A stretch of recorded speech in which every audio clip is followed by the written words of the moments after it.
ప్రముఖ comedian fish Venkat 53 వయసులో కన్నుమూశారు. గత కొన్నాళ్లుగా కిడ్నీ సంబంధిత అనారోగ్య సమస్యలతో బాధపడుతున్న వెంకట్ శుక్రవారం అనగా జూలై 18న రాత్రి తుదిశ్వాస విడిచారు. నగరంలోని ఓ ప్రైవేట్ ఆసుపత్రిలో చికిత్స పొందుతూ ఆయన ప్రాణాలు కోల్పోయారు. ఆయన 2 కిడ్నీలు పాడవడంతో డయాలసిస్ కోసం కుటుంబ సభ్యులు కొన్ని రోజుల క్రితం హాస్పిటల్లో చేరారు. దాదాపు నెల రోజులుగా ఐసీయూలోనే ఉన్నారు. ఫిష్ వెంకట్ కి వైద్య సహాయం అందించేందుకు తెలంగాణ ప్రభుత్వం ముందుకొచ్చింది. ఆయన సినీ పరిశ్రమకు చేసిన సేవల్ని గుర్తించి వైద్య ఖర్చుల్ని భరించి అన్ని విధాలుగా ఆదుకుంటామని మంత్రి వాకిట శ్రీహరి హామీ ఇచ్చారు. ఇంతలోనే ఆయన మృతి చెందడం విచారకరం. ఫిష్ వెంకట్ కి గత కొంతకాలంగా కిడ్నీ సంబంధిత వ్యాధితో బాధపడుతున్నారు. ఈ విషయాన్ని భార్య ఇంకా కూతురు మీడియాకి వెల్లడించారు. వైద్య సేవలు పొందలేని స్థితిలో ఉన్నామని, దాతలు ఎవరైనా సాయం చేయాలని ఆమె కోరారు.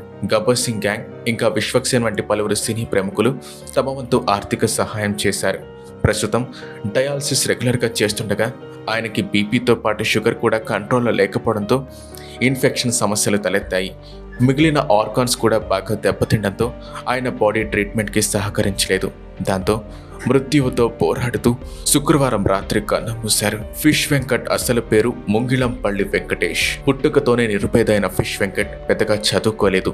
చిన్నప్పటి నుంచి ముషీరాబాద్ మార్కెట్లో చేపలమ్మి తల్లిదండ్రులకు అండగా ఉండేవారు. తన వ్యాపారమే చివరిగా ఆయన పేరుగా మారింది. ముంగిలంపల్లి వెంకటేష్ కాస్త ఫిష్ వెంకట్ అయ్యారు. 1991లో జంతర్ మంతర్ అనే చిత్రంతో వెంకటేష్ కి తొలిసారి నటించే అవకాశం వచ్చింది.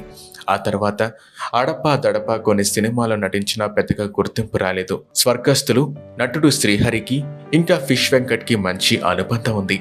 ఆయన్ని వివి వినాయక్ కి పరిచయం చేసింది శ్రీహరి. వివి వినాయక్ దర్శకత్వంలో 2002లో వచ్చిన ఆది సినిమాతో ఒక్కసారిగా తొడగొట్టు చిన్న అనే డైలాగ్తో ఫిష్ వెంకట్ పేరు ఇండస్ట్రీలో మారుమోగిపోయింది. ఆ సినిమా తర్వాత వివి వినాయక్ దర్శకత్వంలో వచ్చిన చాలా చిత్రాల్లో నటించారు. తనదైన విలక్షణ నటనతో తెలంగాణ యాసతో కామెడీ పండించేవారు ఫిష్ వెంకట్. ఆది, బన్నీ, కింగ్, శౌర్యం, రెడీ, శంఖం, డాన్ సీను, వరుడు, అదుర్స్, మిరపకాయ్, వీర, కందిరిగ, గబ్బర్ సింగ్, నాయక్, సుబ్రహ్మణ్య ఫసేల్, సుప్రీం, రాధా ఇంకా టీజే టిల్లు ఇటువంటి చిత్రాల్లో ఫిష్ వెంకట్ నటించారు.